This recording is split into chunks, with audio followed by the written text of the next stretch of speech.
Eh bien le bonjour! L'histoire écrite et présentée par le monde des enfants ce soir s'intitule Le monstre poilu et sa caverne. J'espère que tu es prêt car nous allons commencer cette histoire. Mais avant de poursuivre cette vidéo, je t'invite à t'abonner et à cliquer sur la petite cloche de notification pour ne rien manquer de toutes nos belles histoires. Merci par avance à toi. J'espère que tu es prêt, que tu es dans ton lit, car nous allons commencer à décompter. 5, 4, 3, 2. Il était une fois, dans une forêt mystérieuse, une caverne sombre et humide où vivait un être étrange. On l'appelait le monstre poilu. Sa particularité résidait dans sa forme. Il était composé d'une tête posée sur deux petits pieds minuscules et de longs bras qui partaient de ses oreilles.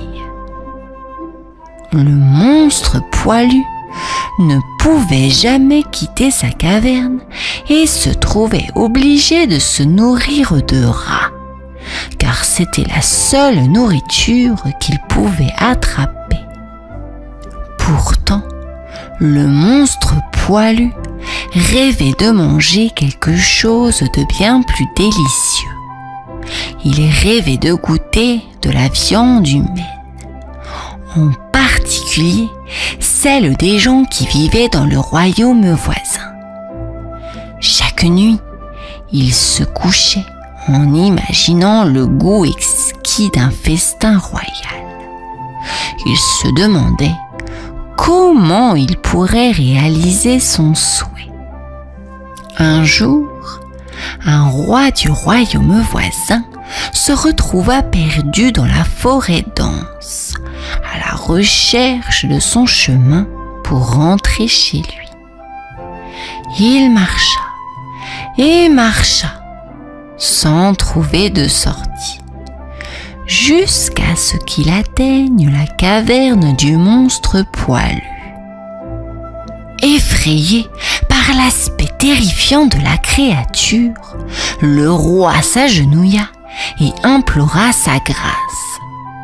Il lui promit de lui ramener la première personne qu'il rencontrerait sur son chemin, en échange de sa liberté.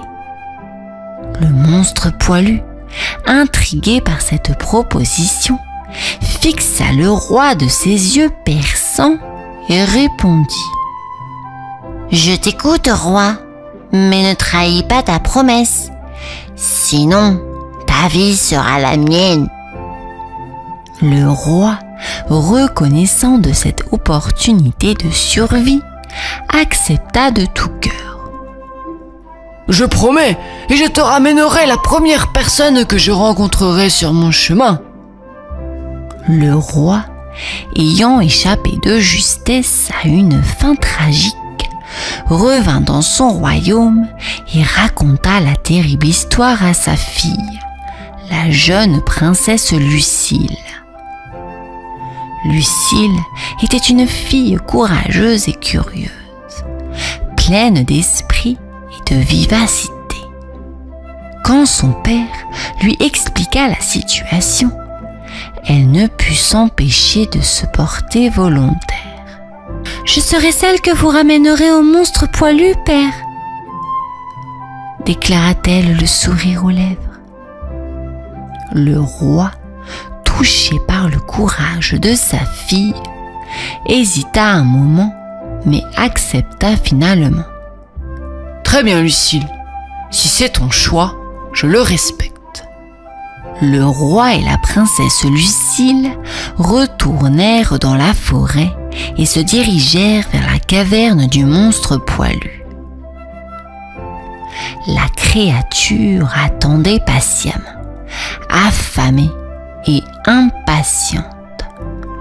Lorsque Lucille entra dans la caverne, elle découvrit le monstre poilu. « Ah, te voilà, humaine. Ton père m'a promis que tu serais ma proie, » dit le monstre. Lucille répondit avec une détermination inattendue. « Je suis prête, mais avant ça, j'ai une condition. Si tu veux me manger, tu dois répondre à une question. » Le monstre poilu, curieux, accepta la proposition de Lucille. « D'accord, pose ta question. » Lucille sourit malicieusement. « Pourquoi es-tu si poilu ?» Le monstre, quelque peu déconcerté, répondit. « Je suis poilu parce que c'est ma nature. » Lucille, impertinente, ajouta. « Et pourquoi tes pieds sont si petits ?» Le monstre poilu commença à bouillir de frustration. Il n'avait jamais été confronté à une telle insolence. « Mes pieds sont petits parce que c'est la manière dont je suis fait. »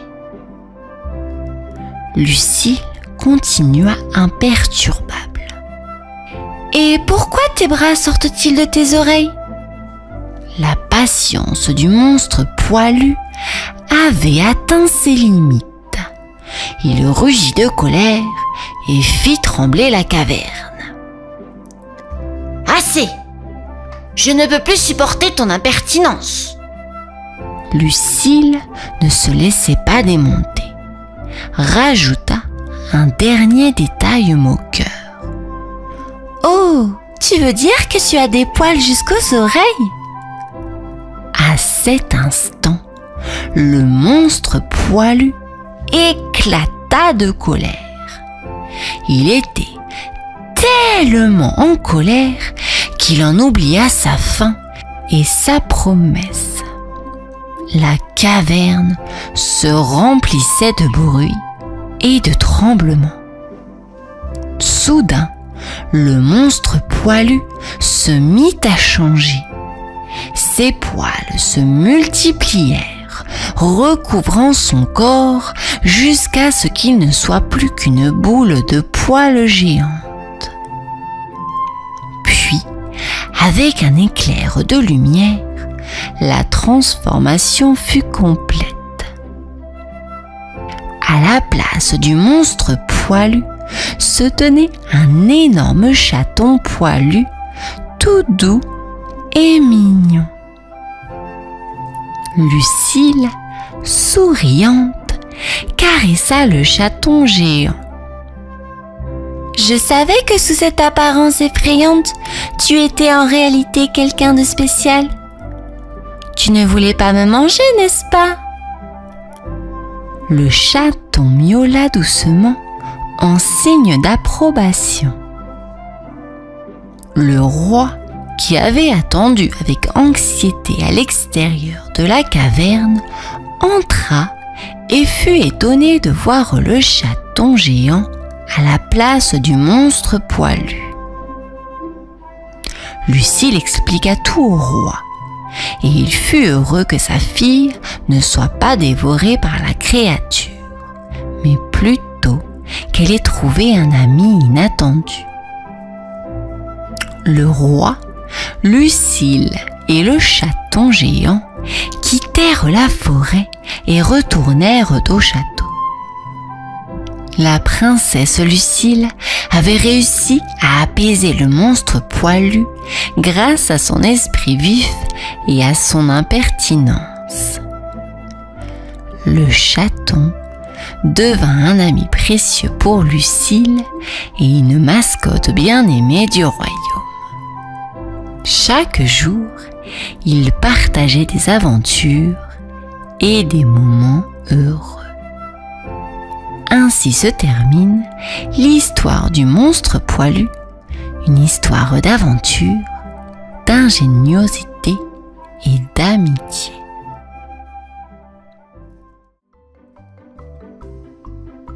Chapitre 1.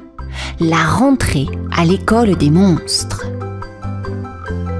Le soleil se levait doucement derrière les montagnes escarpées, baignant la cour de l'école des monstres attachants dans une lumière dorée. Les élèves, aux formes et apparences diverses, se rassemblaient avec enthousiasme pour une nouvelle année scolaire. Cristal, le kraken hypersensible aux bras tentaculaires, s'approcha de Darius le dragon, dont les écailles scintillaient au soleil naissant. « Salut Darius, tu as de nouvelles blagues pour aujourd'hui ?» demanda Cristal, ses tentacules chatouillant l'air. Darius éclata de rire, une bouffée de fumée s'échappant de ses narines. « Bien sûr, Cristal. Voici une pour toi. Pourquoi les dragons n'aiment-ils jamais jouer aux cartes? Parce qu'ils sont toujours tentés de brûler les as. » Cristal éclata de rire, ses yeux pétillants d'amusement. « Tu es vraiment le meilleur, Darius !» Les autres élèves, des créatures aux apparences et caractéristiques tout aussi uniques, se rassemblèrent autour d'eux, excités à l'idée de cette nouvelle année à l'école des monstres attachants. Chapitre 2. Cours de vol avec Griffe. Le soleil était désormais bien haut dans le ciel, et les élèves de l'école des monstres attachants se dirigèrent vers le terrain d'entraînement pour le cours de vol avec Griffe, le griffon empathique aux ailes majestueuses. Griffe s'éleva gracieusement dans les airs, les plumes de ses ailes brillant au soleil. Il leur adressa un sourire chaleureux. Bienvenue, chers élèves! Aujourd'hui, nous allons explorer les merveilles du vol. Pour les élèves qui possédaient des ailes, ils bâtirent des ailes avec enthousiasme, mais certains eurent du mal à s'élever. Yeta, le Yéti au grand cœur, se tourna vers Sophia, le sphinx intelligent. « Sophia, tu pourrais peut-être nous donner un conseil pour voler plus facilement ?» demanda-t-il, affichant une expression compatissante.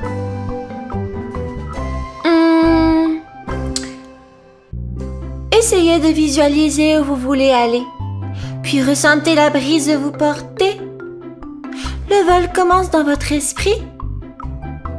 Sophia inclina la tête, réfléchissant. Les élèves suivirent les conseils de Sophia, fermant les yeux pour imaginer le vent sous leurs ailes. Peu à peu, ils commencèrent à s'élever dans les airs, leurs visages s'illuminant de joie à chaque mètre gagné. Griffe les observa avec fierté, sachant qu'ils progressaient dans leur voyage à l'école des monstres attachants. Chapitre 3. L'atelier de cuisine de Théo. Le soleil atteignait son zénith lorsque les élèves de l'école des monstres attachants se dirigèrent vers l'atelier de cuisine de Théo le troll. Une délicieuse odeur planait déjà dans l'air. Théo, avec son tablier taché, se tenait devant sa marmite fumante. Il distribua des bols de soupe aux élèves affamés. Cristal, le kraken hypersensible, se lécha les lèvres. « Théo, comment fais-tu pour que ta soupe soit toujours si délicieuse ?»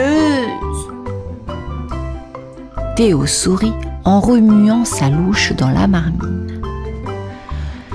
Théo sourit en remuant sa louche dans la marmite. La clé cristal, c'est l'amour. J'y mets tout mon cœur et cela se ressent dans chaque saveur. Les élèves savourèrent la soupe, les arômes savamment mélangés, les transportant dans un tourbillon de délices.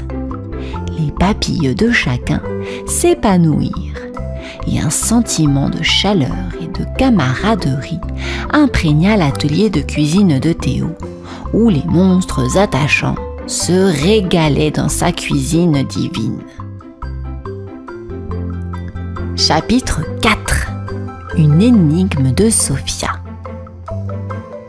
Le lendemain, dans la salle de classe de l'école des monstres attachants, Sophia, le sphinx au savoir immense, avait préparé une énigme pour ses camarades. Elle se leva devant la classe, un sourire énigmatique aux lèvres. Je vais vous poser une énigme, mes amis. Écoutez bien. Je suis une énigme sans fin. Une question sans réponse. Qui suis-je? Darius le dragon leva la main avec enthousiasme. Une énigme sans fin. Sophia acquiesça, ses yeux brillants d'approbation. Exact, Darius. Vous avez l'œil pour les mystères. Les camarades applaudirent et se regardèrent avec des expressions de satisfaction. Sophia avait cette manière unique de stimuler leur esprit et de les pousser à réfléchir. Et c'était l'une des raisons pour lesquelles l'école des monstres attachants était un endroit si extraordinaire, où l'apprentissage était un plaisir constant. Chapitre 5. Les câlins de cristal. Le soleil se couchait lentement sur l'école des monstres attachants, créant un spectacle de couleurs chatoyantes dans le ciel. Les élèves s'étaient rassemblés dans la cour après une journée bien remplie. Cristal, le kraken hypersensible aux bras tentaculaires, remarqua que Griffe, le griffon empathique, avait l'air triste. Il s'approcha de lui, inquiet. Griffe, ça ne va pas? Besoin d'un câlin? Demanda Cristal, ses tentacules se balançant doucement. Griffe hocha la tête, un léger renflement dans la gorge. Cristal enveloppa doucement ses bras tentaculaires autour de Griffe, créant une étreinte réconfortante. Les ailes majestueuses de Griffe se déployèrent légèrement pour accueillir le geste d'affection. Une chaleur apaisante remplit l'air alors qu'ils se câlinaient, rappelant à tous que, même à l'école des monstres attachants, où l'apparence pouvait être intimidante, l'amitié et la compassion régnaient en maître. Les élèves regardaient ce moment avec tendresse, comprenant que les câlins de Cristal étaient comme une douce brise, apportant du réconfort et de la chaleur à ceux qui en avaient besoin.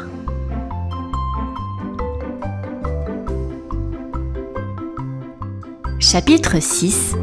Une leçon d'empathie avec Griffe. Un après-midi ensoleillé, dans la salle de classe de l'école des monstres attachants, Griffe, le griffon empathique aux ailes majestueuses, se préparait à enseigner une leçon d'empathie. Il regarda ses camarades d'un air bienveillant. Aujourd'hui, nous allons explorer le pouvoir de l'empathie, la capacité à comprendre ce que les autres ressentent. C'est l'une des compétences les plus importantes que vous puissiez acquérir. Yéta, le Yéti au grand cœur, qui était assis à côté de Théo le troll, leva la main. Théo, comment te sens-tu aujourd'hui? Théo, le troll cuisinier, réfléchit un moment. Je me sens bien, Yéta. Merci de demander. Un sourire d'appréciation se dessina sur le visage de Yéta. Cette simple question et la réponse honnête de Théo témoignaient de la manière dont l'empathie était enseignée et pratiquée à l'école des monstres attachants, créant des liens solides entre les élèves et renforçant l'idée que l'acceptation et la compréhension étaient les piliers de leur communauté.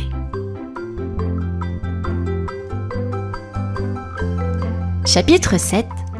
La leçon de courage de Darius. Un matin brumeux, les élèves de l'école des monstres attachants se rassemblèrent dans la salle de classe pour la leçon du jour. Darius, le dragon plein d'humour, se tenait devant eux, ses yeux flamboyants d'énergie. Mes amis, aujourd'hui, nous allons parler de courage, annonça Darius avec passion. Le courage, c'est affronter l'inconnu avec un sourire. C'est faire face à nos peurs et surmonter les obstacles. Sophia, le sphinx intelligent, leva la main. Peux-tu nous raconter une de tes aventures courageuses? Darius se mit à raconter une histoire captivante de ses voyages, de rencontres avec des créatures mystérieuses et de défis qu'il avait relevés avec détermination. Les élèves l'écoutaient avec admiration, sentant l'excitation monter en eux. À la fin de son récit, Darius les encouragea. Chacun de vous est capable de faire preuve de courage à sa manière. Le courage se trouve en chacun de nous et c'est ce qui nous rend forts et uniques. La classe était remplie d'une énergie contagieuse. Les monstres attachants, se sentant prêts à relever tous les défis qui les attendaient à l'école des monstres attachants.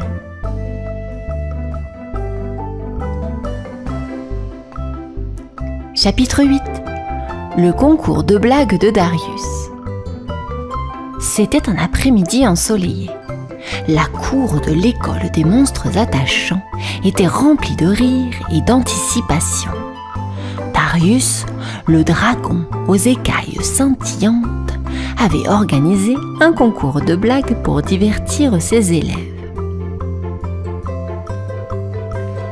Mes amis, bienvenue au concours de blagues de Darius, annonça-t-il avec un sourire espiègle. Préparez-vous à rire aux éclats. Les élèves se pressaient autour de Darius, impatients de partager leurs blagues les plus hilarantes. Chacun y allait de sa meilleure vanne. Sophia, le sphinx intelligent, leva la main. Darius, tu devrais essayer celle-ci. Pourquoi les dragons n'ont-ils jamais de rhume? Parce qu'ils éternuent toujours du feu. Darius éclata de rire, sa voix résonnant comme un tonnerre lointain. Sophia, Tu es vraiment doué pour les blagues. Le concours se poursuivit avec des éclats de rire et des jeux de mots amusants, montrant que, même en étant différents les uns des autres, les monstres attachants partageaient un sens de l'humour contagieux. Ce moment léger renforçait leur amitié et leur joie de vivre à l'école des monstres attachants.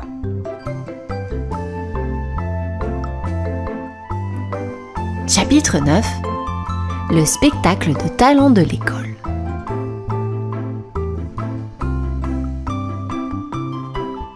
La fin de l'année approchait à l'école des monstres attachants et l'excitation montait. Les élèves avaient organisé un spectacle de talent pour célébrer leurs compétences et talents uniques. Cristal, le kraken hypersensible, monta sur scène en premier. Il chanta une chanson émouvante qui fit vibrer les cœurs de l'auditoire. Ses bras tentaculaires semblaient danser au rythme de la mélodie. Théo, le troll cuisinier, suivit en préparant un festin délicieux. Les saveurs délicates remplissaient l'air, faisant saliver les spectateurs. Chaque bouchée était une explosion de saveurs exquises. Yéta, le yéti au grand cœur, fit une danse gracieuse qui était à la fois élégante et captivante. Sa taille imposante contrastait avec sa grâce naturelle. Sophia, le sphinx intelligente, présenta une énigme complexe qui laissa l'auditoire perplexe. Les élèves se grattaient la tête, cherchant la réponse. Griffe, le griffon empathique, quant à lui, conclut le spectacle en partageant un moment de tendresse, en démontrant la puissance de l'empathie. Le spectacle de talent était un moment inoubliable, rappelant à tous que chaque monstre attachant avait des compétences spéciales à partager, créant une communauté riche en diversité et en talent à l'école des monstres attachants.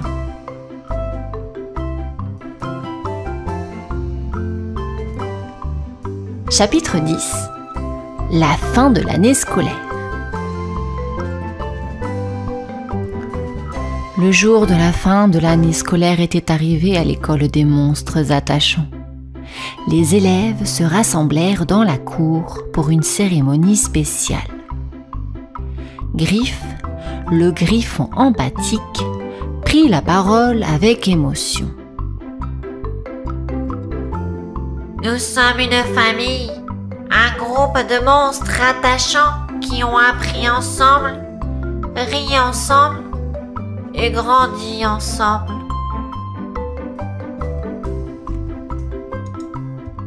Théo, le troll cuisinier, fit un signe de la tête et ajouta :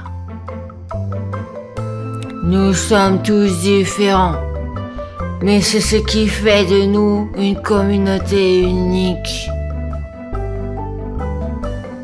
Yéta, le yéti au grand cœur, sourit chaleureusement. Nous avons appris à embrasser nos différences et à célébrer ce qui nous rend spéciaux.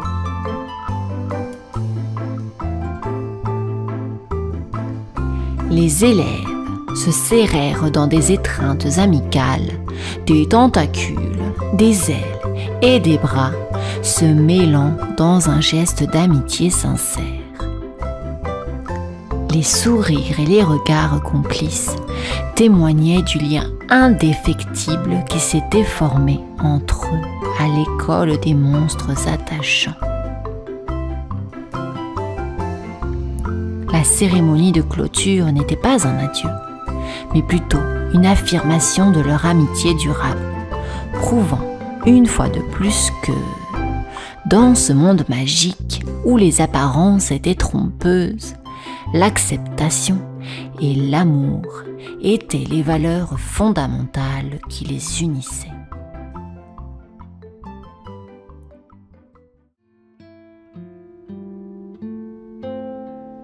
Le monstre de la forêt. Chapitre 1. Le départ. Le soleil se leva majestueusement sur l'école du petit chêne, dissipant les dernières ombres de la nuit. À l'aube, les élèves, agités d'excitation, se rassemblèrent devant l'entrée, leurs sacs à dos rembourrés de provisions soigneusement préparées par leurs parents.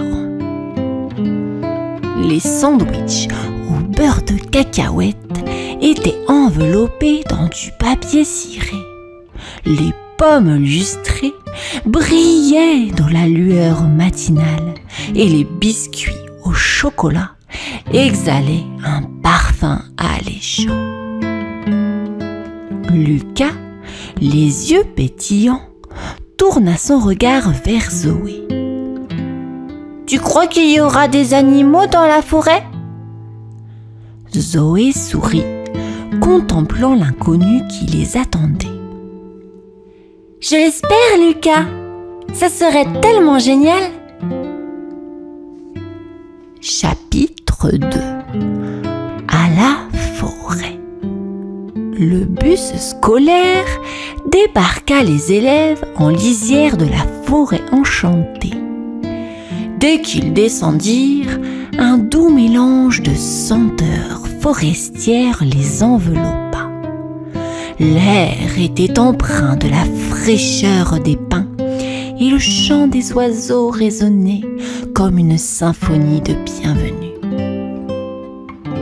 Madame Dupont et Monsieur Martin les attendaient, un air d'anticipation éclairant leur visage.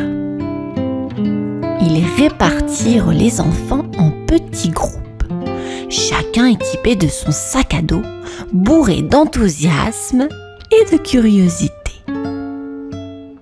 Sous la canopée verte, les rayons du soleil perçaient en éclats dorés, créant un jeu d'ombre et de lumière sur le sol forestier.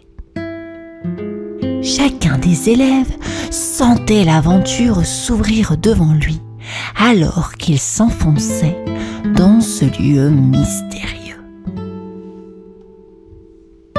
Chapitre 3. Les bruits étranges. Alors qu'ils avançaient sur un sentier forestier étroit, les enfants furent enveloppés par une atmosphère de mystère. Les feuilles des arbres bruissaient doucement, comme si la forêt elle-même chuchotait des secrets. Soudain, des bruits étranges rompirent le silence. Un craquement de branches, des pas lourds qui semblaient s'approcher.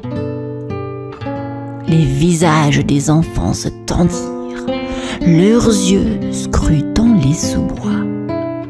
Zoé murmura: « C'est quoi ça ?» Lucas, l'oreille aiguisée, tendit l'oreille. « Ça ressemble à des pas lourds !»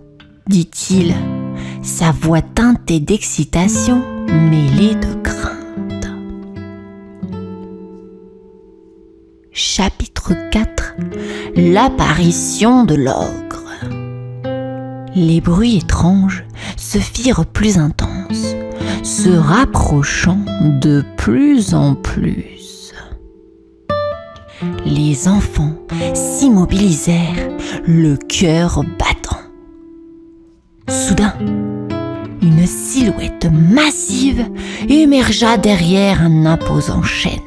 « c'était un ogre, une créature imposante avec une peau vert olive, des bras musclés et des dents acérées qui brillaient dans la lueur tamisée de la nuit. Les yeux grands ouverts, ils observèrent cet être légendaire. D'une voix tonitruante, l'ogre gronda. « Qui ose entrer dans ma forêt ?» Les enfants, tétanisés par la surprise, ne savaient que faire.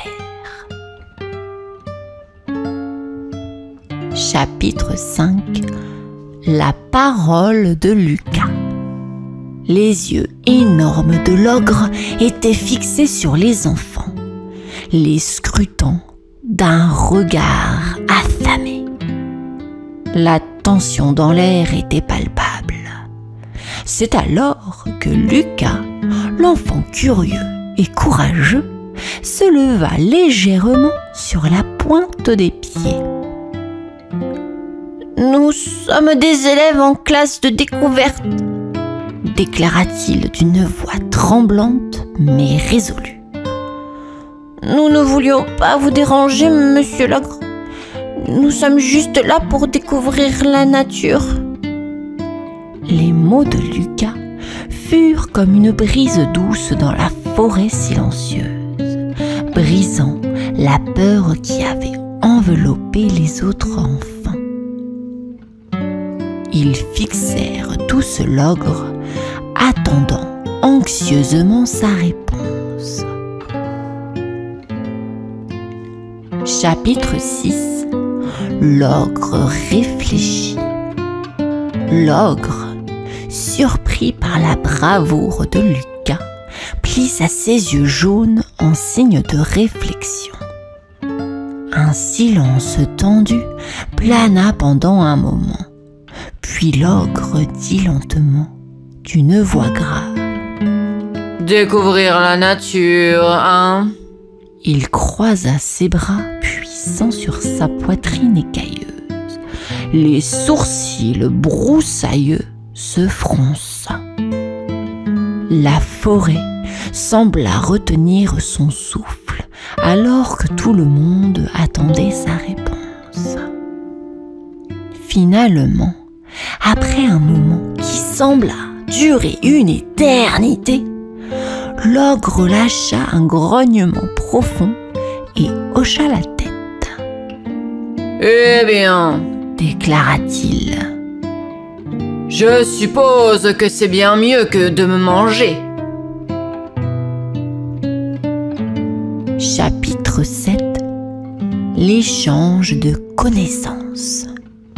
Un sourire inattendu éclaira le visage rugueux de l'ogre.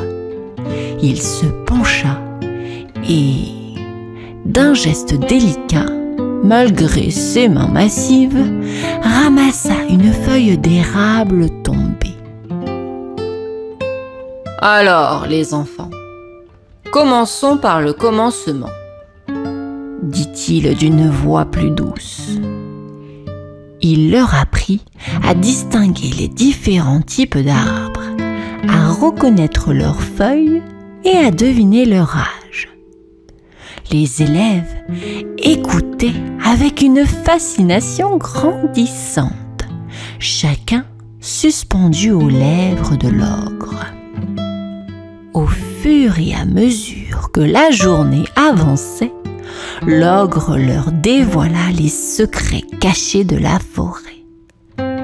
Ils apprirent à suivre les empreintes des animaux, à reconnaître les chants des oiseaux et même à allumer un feu de camp en toute sécurité. Cette journée était en train de devenir une aventure qu'ils n'auraient jamais pu imaginer. Chapitre 8. Une journée inoubliable. Les heures s'écoulèrent comme un ruisseau rapide. Les enfants étaient suspendus aux mots de l'ogre, buvant ses connaissances comme une potion magique. Les rayons du soleil se faufilaient à travers le feuillage dense, peignant des motifs d'or sur le sol de la forêt. Le moment vint finalement où le soleil amorçait sa descente dans le ciel. Zoé, les yeux brillants d'émerveillement, rompit le silence. Merci, monsieur l'ogre, pour cette journée spéciale en forêt. L'ogre esquissa un sourire bourru. Il se sentait satisfait d'avoir partagé son monde secret avec ces jeunes aventuriers. Chapitre 9. Le départ de l'ogre. L'ogre, avec un regard mélancolique, observa les enfants qui s'apprêtaient à partir. Sa silhouette massive était éclairée par les derniers rayons du soleil. Il sembla hésiter un moment, puis il fit un clin d'œil complice à Zoé et Lucas, les enfants intrépides qui avaient osé lui parler en premier. Sans un mot, il tourna les talons et s'enfonça dans les profondeurs de la forêt. Les arbres semblaient se refermer derrière lui, le dissimulant à leurs yeux, comme par magie. Les enfants restèrent immobiles pendant un moment, puis ils se dirigèrent lentement vers le bus scolaire, le cœur rempli de gratitude et de respect pour cet ogre bienveillant qui avait rendu cette journée inoubliable. Chapitre 10. Le retour à l'école. Le bus scolaire les attendait, un havre de familiarité après cette journée extraordinaire. Les élèves, assis à leur place, évoquaient à voix basse les enseignements de l'ogre. Les souvenirs étaient gravés dans leur esprit, comme les dessins sur l'écorce d'un arbre ancien. Ils reprirent la route, quittant la forêt enchantée derrière eux. Les rayons du soleil couchant teintaient le ciel d'orange et de rose, peignant un tableau magnifique à travers les fenêtres du bus. Alors qu'ils retournaient à l'école du Petit Chêne, les enfants savaient que cette aventure resterait à jamais une histoire à raconter, une journée spéciale dont ils parleraient encore et encore. Et c'est ainsi que se termine notre histoire. Je te dis à bientôt. Bonne nuit. Bonjour.